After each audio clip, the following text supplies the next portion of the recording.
Welcome. The very first question I have for you is, what does freedom mean to you? Plain and simple, what does freedom mean to you? Are you doing what you love to do? Are you living in your purpose and passion?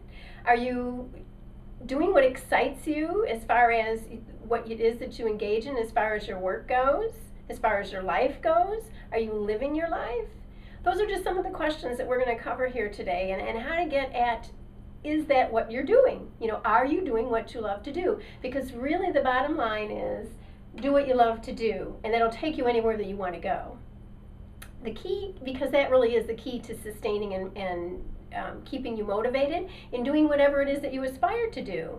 So if you're feeling fatigued or tired, and you can't seem to get up the energy to do what it is that you really like to do, and you keep coming up with excuses because you're too tired to do that, then I would really invite you and encourage you to take a look at these questions a little bit more seriously, and ask yourself these questions. Because once you figure out what it is that you love to do and you make a commitment to do that, you would be amazed at what you can do with your life. So, that being said, pause that for a second, in the sense that let's jump over here and take a look at these questions to help you through the process of finding out what it is that you love to do, okay? So, first question is, what do you do where you lose all track of time? You're so engaged in it, you're having so much fun, you might be really energized about it, and you just lose all track of time. That is something that you want to pay attention to. You might even be doing it so well you don't even know that you're doing it. Another key there, pay attention to that. Second question is, what makes you feel good? When you're doing something and it absolutely makes you feel so good, and you're smiling and you have the energy and you're pumped and you're ready to go, those are some of the things that I would encourage you to take a look at doing in what you're doing, and then take that down to the next question, which then becomes, what brings meaning to your life?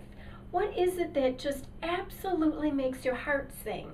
What is it that you love to do, whether it's helping people or whatever it is that you're engaged in? What really fulfills you? What is fulfilling in your life to you about that? And so look at those questions and sit and ponder those for a little bit, because those are really key, critical questions to drive you and move you forward in what it is that you do. And then I would encourage you to take another look at, or after you're done with that, take a look at a fourth question, and that is, why are they important to you? Why are these questions important to you? Why are not necessarily so much the questions, but the answers to the questions? Why are they important to you? Because when you find that out, and here's the thing, don't go into the thinking mode, if you will, please. Sit back and let it come up from the heart. And here's why. Because we put ourselves in boxes about what we think we can and can't have based upon what we already have in the present. And that's not what this exercise is about, because if you are to aspire and dream and move yourself forward, here's the time to dream big. All gloves off, so to speak. Dream big. The sky is the ultimate limit for you.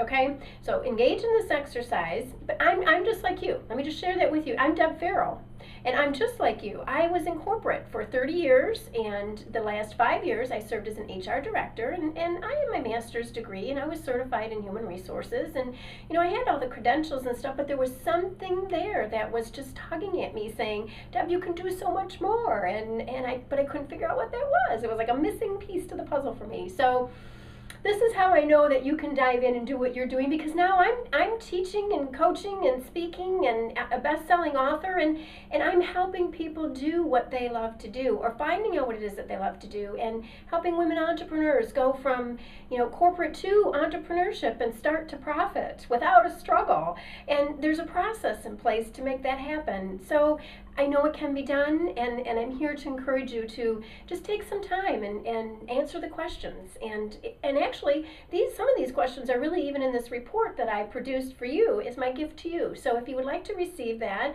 please go to www.womensfreedomauthority.com, and then just leave your information there in the little box there off to the side, and 7 simple steps to get you from corporate to entrepreneur and start to profit without the struggle. And these tips will be included in there, but I have so many more to give you as well. And then you'll also have additional tips coming via video. So please help yourself. It's my gift to you. And in doing that, have a wonderful, wonderful day, and stay tuned. There's so much to get you from step 1 to step 2 to step 3, and it's all here for you. So make it a great one.